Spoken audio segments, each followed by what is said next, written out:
India కూటమికి YCP దగ్గరవుతుందా? Delhi స్థాయిలో Jagan shelter కోరుకుంటున్నారు. జగన్ను కాంగ్రెస్ కోరుకుంటుందా? కాంగ్రెస్ను జగన్ కోరుకుంటున్నారా? చెల్లి అన్న కలిసి పనిచేసే రోజు దగ్గరలోనే ఉందా? ఢిల్లీలో జగన్ ధర్నాకు ఇండియా కూటమి నేతల మద్దతు వెనుక మర్మమేంటి? జగన్ ఢిల్లీ ధర్నా ఎపిసోడ్ తర్వాత ఆంధ్రప్రదేశ్ రాజకీయాలు ఆసక్తికరంగా మారాయి. ఇండియా కూటమికి జగన్ దగ్గరవుతున్నారనే చర్చ మొదలైంది. అందుకు కారణం ఢిల్లీలో టీడీపీ కూటమి ప్రభుత్వానికి జగన్ వ్యతిరేకంగా చేపట్టిన నిరసనకు ఇండియా కూటమి నేతలు క్యూ కట్టడమే. రాష్ట్రంలో కూటమి ప్రభుత్వం అధికారం చేపట్టిన 45 రోజుల్లోనే 30 రాజకీయ హత్యలు, 100కు పైగా హత్యాయత్నాలు జరిగాయని, ప్రభుత్వ ప్రైవేట్ ఆస్తుల్ని ధ్వంసం చేశారని ఆరోపిస్తూ పార్టీ నేతలతో ఢిల్లీ వేదికగా జగన్ చేపట్టిన నిరసన కార్యక్రమానికి ఊహించని సపోర్టు లభించడం కొత్త వాదనకు తెరలేపింది. ఇండియా కూటమిలో ఉన్న నేతలు వచ్చి వైసీపీకి సంఘీభావం తెలిపారు. సమాజ్వాదీ పార్టీ నేత అఖిలేష్ యాదవ్, శివసేన ఉద్ధవ్ ఠాకరే పార్టీ నేతలు సంజయ్ రౌత్, ప్రియాంక చతుర్వేది, ముస్లిం లీగ్ నేతలు జగన్కు సంఘీభావం తెలిపిన వారిలో ఉన్నారు. ఈ పరిణామంతో జగన్ ఇండియా కూటమికి దగ్గరైనట్లేనని రాజకీయ వర్గాలు అంచనా వేస్తున్నాయి. ఇదే క్రమంలో ఇండియా కూటమి నేతలు జగన్ను కూటమిలోకి ఆహ్వానించడం, జగన్ ఎటువంటి సమాధానం చెప్పకుండా ఓ నవ్వు నవ్వి ఊరుకోవడం చర్చనీయాంశమైంది. టీడీపీకి బీజేపీ దూరమయ్యాక జగన్ దగ్గరయ్యారు. 2016 నుంచి కమలనాథులతో జగన్ సత్సంబంధాలు కొనసాగిస్తూ వస్తున్నారు. 2019లో వైసీపీకి అఖండ మెజారిటీ లభించడంతో జగన్కు మరింత ప్రాధాన్యత పెరిగింది. ఆయన అడిగిన ప్రతిసారి మోదీ, అమిత్ షాలు అపాయింట్మెంట్ ఇచ్చారు. కీలక బిల్లుల సమయంలో కూడా బీజేపీకి ఫ్యాన్ పార్టీ సపోర్టుగా నిలిచింది. కానీ ప్రస్తుతం పరిస్థితులు మారిపోయాయి. 2024 ఎన్నికలకు ముందు సీన్ మారింది. బీజేపీ, జనసేన, టీడీపీ జట్టు కట్టాయి. ఏపీలో విజయం సాధించడంతో పాటు కేంద్రంలో ఎన్డీఏ ప్రభుత్వం ఏర్పాటుకు చంద్రబాబు కీలకంగా మారారు. దీంతో టీడీపీ, బీజేపీ స్నేహబంధం మళ్లీ బలపడింది. ఈ పరిస్థితుల్లో వైసీపీకి, బీజేపీకి మధ్య గ్యాప్ ఏర్పడింది.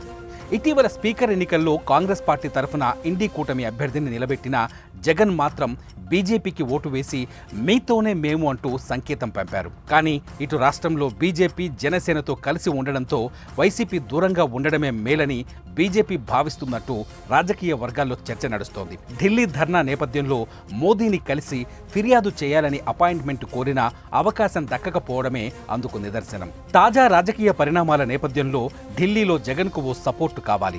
అందుకే ఆయన కాంగ్రెస్ కూటమి వైపు చూస్తున్నారనే టాక్ పొలిటికల్ సర్కిల్స్లో జోరుగా వినిపిస్తోంది. అయితే జగన్ను కాంగ్రెస్ కోరుకుంటుందా, కాంగ్రెస్ను జగన్ కోరుకుంటున్నారా అన్నది అసలు ప్రశ్న. అయితే ఒకరి అవసరం ఒకరికి ఉందనేది బహిరంగ రహస్యం. బీజేపీకి దూరమవుతున్న నేపథ్యంలో జగన్కి ఢిల్లీలో షెల్టర్ కావాలి. మరోవైపు చంద్రబాబు కూడా జగన్ హయాంలో జరిగిన అవినీతిని వెలికి తీస్తామని, విచారణలు ఎదుర్కోవాల్సి వస్తుందని బహిరంగంగానే ప్రకటిస్తున్నారు. దీంతో అటు ఎన్డీఏ కూటమిలో లేక ఇటు ఇండియా కూటమిలో లేకపోతే రాజకీయంగా తనకు ఇబ్బందులు వస్తాయని భావించే ఇండియా కూటమికి దగ్గరవుతున్నారని రాజకీయ విశ్లేషకుల అంచనా. ఓటమితో భవిష్యత్తులో తాను ఎదుర్కోబోయే గడ్డు పరిస్థితులపై జగన్కు అవగాహన ఉంది. వాటిని ఎదుర్కొనేందుకు వ్యూహాత్మకంగా అడుగులు వేస్తున్నారనేది రాజకీయ పండితుల మాట. అలా తన ఘోర ఓటమికి కారణమైన సొంత చెల్లి షర్మిలకు కూడా చెక్ పెట్టొచ్చనే తన కొత్త రాజకీయానికి సరికొత్త ప్లాన్ జగన్ సిద్ధం చేశారని గుసగుసలు వినిపిస్తున్నాయి. వైసీపీతో స్నేహం ఇండియా కూటమికి కూడా అవసరమే. రాజ్యసభలో వైసీపీకి 11 మంది ఎంపీ సీట్లున్నాయి. ఇవి చాలా కీలకం. పెద్దల సభలో ఇండియా కూటమికి తగిన మెజార్టీ లేకపోవడంతో వైసీపీ కలిసొస్తే ఎన్డీఏ ప్రభుత్వాన్ని ఇరుకున పెట్టే అవకాశం ఉంటుంది. మరోవైపు కాంగ్రెస్ సౌత్లో బలంగా ఉంది. తెలంగాణ, కర్ణాటకలో అధికారంలో ఉండగా తమిళనాడులో ప్రభుత్వంలో భాగమైంది. కానీ ఆంధ్రప్రదేశ్లో హస్తం పార్టీకి ఆశలు లేకుండా పోయాయి. ఇటీవల షర్మిలను పార్టీ అధ్యక్షురాలిగా నియమించిన ఫలితం మారలేదు. టీడీపీకి మెజార్టీ సీట్లు పెరగడానికి కాంగ్రెస్ సాయపడినా ఆ పార్టీకి మాత్రం లాభం చేకూరలేదు. దీంతో ఇండియా కూటమిలో వైసీపీ వస్తే రాష్ట్రంలో కూడా లాభపడొచ్చనేది కాంగ్రెస్ ఆలోచన. ఇండియా కూటమికి జగన్ దగ్గరయ్యే అవకాశాలు పుష్కలంగా కనిపిస్తున్నాయని టీడీపీ నేత యనమల మాట్లాడడం కూడా ఉత్కంఠ రేపుతోంది. రాజకీయాల్లో ఈ టాక్ నడుస్తున్న క్రమంలో జగన్ మాత్రం కాంగ్రెస్పై విమర్శలు గుప్పించి షాక్ ఇచ్చారు. ఇండియా కూటమిలో మిగతా పార్టీలు వచ్చినా కాంగ్రెస్లో పార్టీ రాకపోవడంపై అసంతృప్తిని కనబర్చారు. అంతేకాదు చంద్రబాబుకు కాంగ్రెస్ పార్టీకి ఉన్న సంబంధాలు ఏంటో రేవంత్ ద్వారా చంద్రబాబు ఎలా టచ్లో ఉన్నారనేది వారినే అడగాలని చెప్పి రాజకీయాన్ని మరింత రంజుగా మార్చారు మాజీ సీఎం. ఈ నెల 30న ఇండియా కూటమి ఢిల్లీలో ధర్నా చేపట్టబోతోంది. ఆమ్ ఆద్మీ పార్టీ అధినేత ఢిల్లీ సీఎం అరవింద్ కేజ్రీవాల్ అరెస్టు వ్యవహారంపై కేంద్రం తీరుకి వ్యతిరేకంగా జంతర్ మంతర్ వద్ద కూటమి నేతలు ఆందోళనకు సిద్ధమయ్యారు. మరి ఈ ఆందోళనలో వైసీపీ పాల్గొంటుందా, నేరుగా జగన్ వస్తారా లేక ఎంపీలను పంపించి సరిపెడతారా అనేది తేలాల్సి ఉంది. జగన్ ఏ గట్టున ఉంటారు లేదా వైసీపీ ట్రేడ్ మార్క్ డైలాగ్ సింహం సింగల్గా వస్తుందన్నట్టు ఒంటరిగానే పోరాడతారా అన్నది రానున్న రోజుల్లో తేలిపోనుంది. జగన్ నిర్ణయం ఎలా ఉండబోతుందన్నది కామెంట్స్ రూపంలో తెలియజేయండి.